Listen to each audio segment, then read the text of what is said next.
మొత్తానికి ఎమ్మెల్సీ పదవుల ఎంపిక విషయంలో పార్టీలు అత్యంత జాగ్రత్తగా రకంగా చెప్పాలంటే ఒళ్ళు దగ్గర పెట్టుకొని పనిచేసినట్టుగా అనిపిస్తూ ఉంది.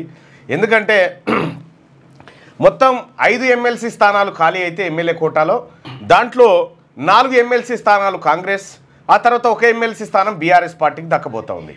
అయితే పొత్తు ధర్మంలో భాగంగా సిపిఐకి 1 ఎమ్మెల్సీ స్థానాన్ని కేటాయించింది కాంగ్రెస్ అధిష్టానం. ఇక మిగిలిన 3 ఎమ్మెల్సీ స్థానాల్లో ఒకటి ఎస్సీ, ఒకటి ఎస్టీ, ఇంకొకటి బీసీ, ఈ ముగ్గురికి ఇచ్చింది. ఆ తర్వాత సిపిఐ కూడా అనివార్యంగా బీసీకి ఇవ్వాల్సినటువంటి పరిస్థితి ఏర్పడి సత్యం గారికి కూడా ఏది ఎమ్మెల్సీ టికెట్ ఇవ్వడం జరిగింది, ఎమ్మెల్సీ టికెట్ కేటాయించడం జరిగింది. ఇక ఈ 2 పార్టీలు ఇట్లుంటే అటు బీఆర్ఎస్ కూడా బీసీకి తప్పనిసరిగా ఇచ్చేటువంటి అనివార్యత క్రియేట్ అయింది ఈ రాష్ట్రంలో. నిజంగా ఈ 5 ఎమ్మెల్సీ స్థానాలు ఏవైతే ఉన్నాయో ఈ 5 ఎమ్మెల్సీ స్థానాలతో కూడా ఇంకా వాళ్ళ కోటాలు భర్తీ కావు. ఇంకా చాలామంది ఈ వర్గాల నుంచి పోవాల్సినటువంటి అవసరం ఉంది. ఎవరెవరు ఎందుకు వచ్చిర్రు, ఆ తర్వాత ఈ ఎవరెవరికి ఏ కేటాయింపు జరిగిందంటే మొత్తం ఎమ్మెల్సీ స్థానాలు 40, టోటల్ 40. ఈ మొన్న ఖాళీ అయినా 5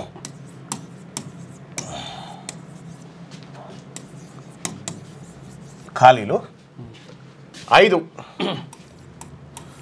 అయితే 5 కాంగ్రెస్కు 4, తర్వాత బీఆర్ఎస్కు 1. అయితే ఈ 4 ఒకటేమో సిపిఐకి ఇచ్చింది పొత్తులో భాగంగా.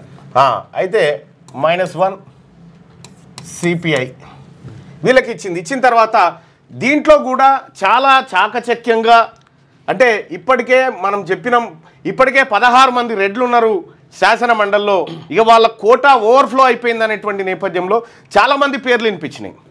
వేం నరేందర్ రెడ్డి గారికి ఇస్తారని, ఇంకొక రెడ్డి గారికి ఇస్తారని, అవన్నీ తెర మీదకి వచ్చినప్పటికీ అధిష్టానం మాత్రం ఎస్సీ ఎస్టీ బీసీ ఫార్ములానే వర్కౌట్ చేసినట్టుగా కనిపిస్తూ ఉంది.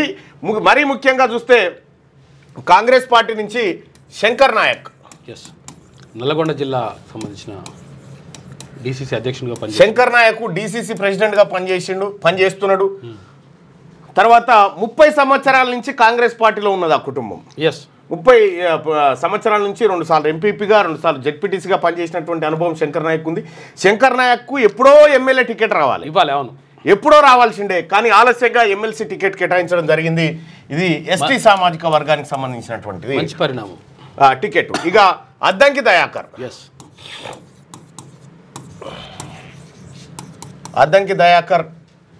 దయాకర్కి 1 టికెట్ కేటాయించడం జరిగింది. ఎస్సీ సామాజిక వర్గం, ఎస్సీ మాల సామాజిక వర్గానికి సంబంధించినటువంటి ఈయన అద్దంకి దయాకర్ కూడా 2014 నుంచి కాంగ్రెస్ పార్టీలో పనిచేస్తూ వస్తూ ఉన్నాడు. కాంగ్రెస్ పార్టీని అన్ని మీడియా సంస్థల వేదికల మీదుగా ప్రమోట్ చేసే ప్రయత్నం చేసిండు. కాంగ్రెస్ పార్టీని ప్రొటెక్ట్ చేసిండు, కాంగ్రెస్ పార్టీ ఇంట్రెస్ట్ను ప్రొటెక్ట్ చేసిండు. రెండోది, తుంగతుర్తి నియోజకవర్గంలో 2 సార్లు ఎన్నికల్లో పోటీ చేస్తే 2 సార్లు అతి తక్కువ ఓట్ల తేడాతో ఓడిపోయినటువంటి అద్దంకి దయాకర్కు 2024 జనవరిలోనే ఏది ఎమ్మెల్సీ దక్కుతుందని చెప్పి అనుకున్నారు. అప్పట్లో ఆయన పేరు కూడా వచ్చింది. పేరు వచ్చిన తర్వాత ఆయన టికెట్ను కట్ చేయడం జరిగింది. బల్మూరు వెంకట్కు ఆ టికెట్ కేటాయించడం జరిగింది. ఇప్పుడు తాజాగా 5 ఎమ్మెల్సీ స్థానాల్లో ఖచ్చితంగా అద్దంకి దయాకర్కు వస్తుందని చెప్పి అందరూ ఊహించినట్టుగానే అద్దంకి దయాకర్కు కాంగ్రెస్ పార్టీ ఎమ్మెల్సీ టికెట్ను ఆఫర్ చేసింది. రావాల్సిందే, చాలా ఆలస్యం అయిపోయింది. రైట్. ఇక 3వ పేరు విజయశాంతి గారు.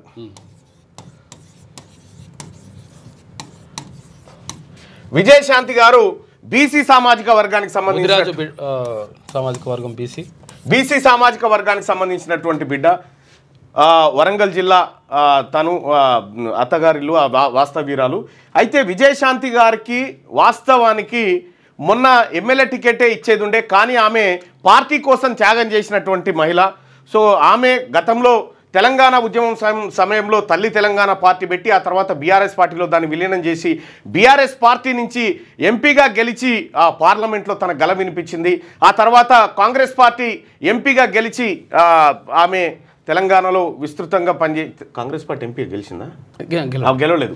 బీఆర్ఎస్ ఎంపీగా ఉన్నప్పుడే కొట్లాడి తెలంగాణ రాష్ట్రాన్ని సాధించడంలో కీలక పాత్ర పోషించింది విజయశాంతి గారు. సినిమా రంగంలో కానీ అన్ని రంగాల్లో ఆమె లేడీ అమితాబ్ బచ్చన్ అంటారు ఆమెని. అంత గొప్ప పర్సనాలిటీ విజయశాంతి గారిది. ఆమె ఇటు తెలంగాణ ఉద్యమం పట్ల, అటు సినిమా రంగం పట్ల, ఇటు బీసీల పట్ల అత్యంత కన్సర్న్ ఉన్నటువంటి మహిళ విజయశాంతి గారు. ఆమెకు కూడా దక్కడం జరిగింది.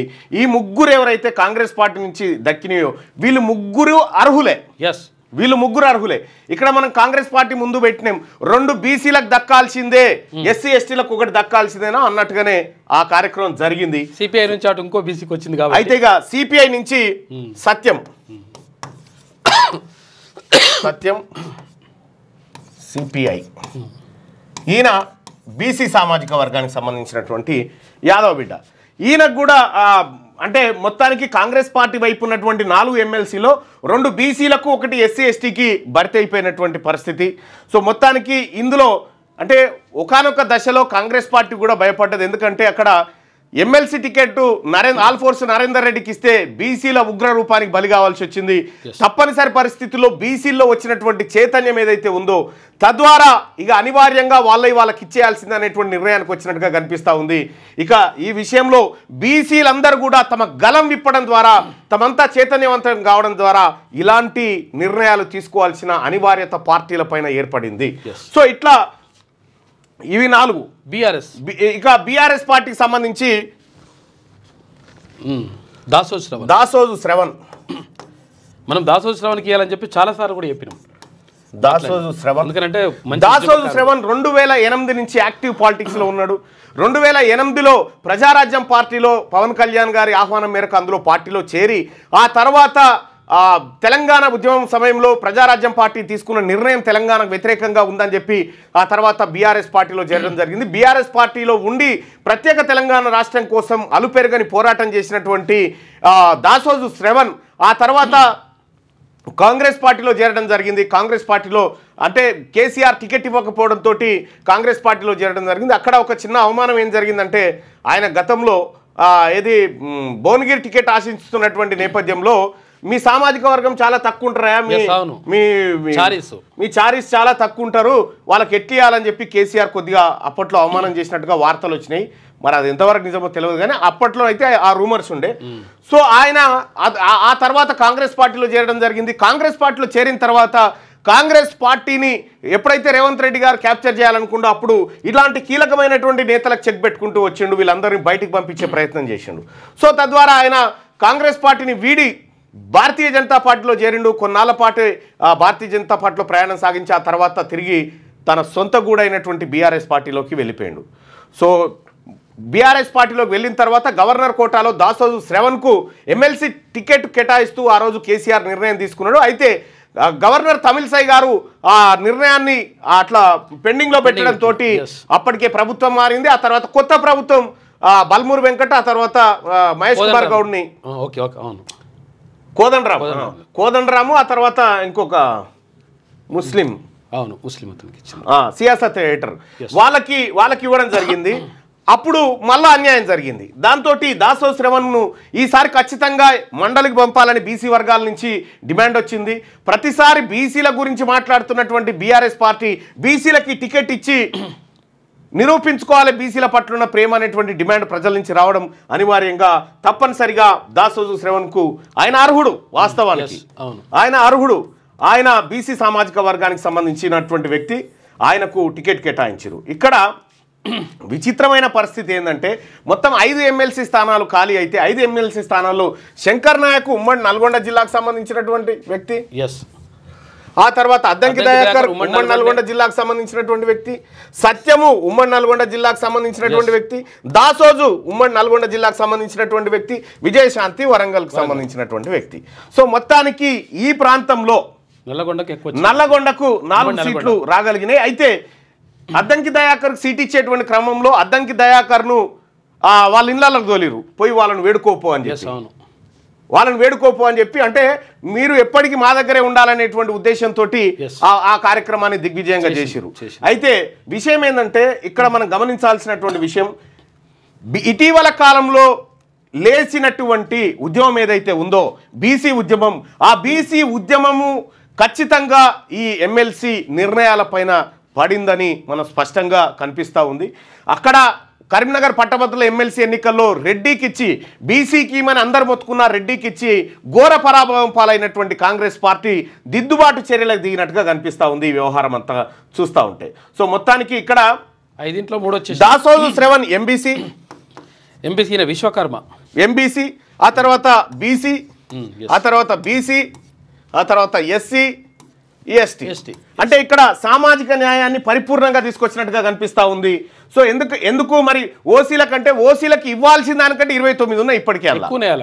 29 స్థానాలు ఇప్పుడు వాళ్ళకు ఉన్నాయి. కాబట్టి వాటిని అన్నింటినీ చెల్లాచెదురు చేసేసి రాజకీయ పార్టీలు తీసుకున్నటువంటి ఈ నిర్ణయాన్ని సంపూర్ణంగా స్వాగతిస్తాం.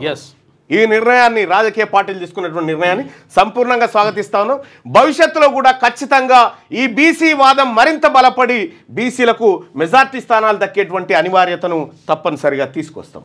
సో ఇట్లా ఎమ్మెల్సీ స్థానాలు ఇవాళ నామినేషన్ చివరి తేదీ, దాదాపుగా అందరూ కూడా ఏకగ్రీవంగా ఎన్నికయ్యేటువంటి అవకాశం ఉంది. ఎందుకంటే 6వ అభ్యర్థిని కనుక బీఆర్ఎస్ పార్టీ పెట్టినంటే ఎన్నికలు జరిగేటివి, కానీ ఎన్నికలు జరగకుండా సింగిల్ నామినేషన్ తోటే ఇదంతా జరిగిపోయేటువంటి పరిస్థితి కనిపిస్తూ ఉంది.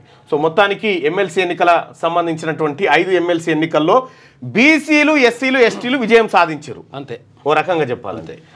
లేటెస్ట్ న్యూస్ తెలుగు మరియు ఇంగ్లీష్ అప్డేట్స్ కోసం ఇప్పుడే క్యూన్యూస్ అఫీషియల్ యాప్ ని ప్లే స్టోర్ నుండి డౌన్లోడ్ చేసుకోండి. సరికొత్త సమాచారాల కోసం క్యూన్యూస్ వెబ్సైట్ ని ఫాలో అవ్వండి. ఛానల్లో ప్రాంతీయ, జాతీయ, అంతర్జాతీయ వార్తలు వీక్షించండి.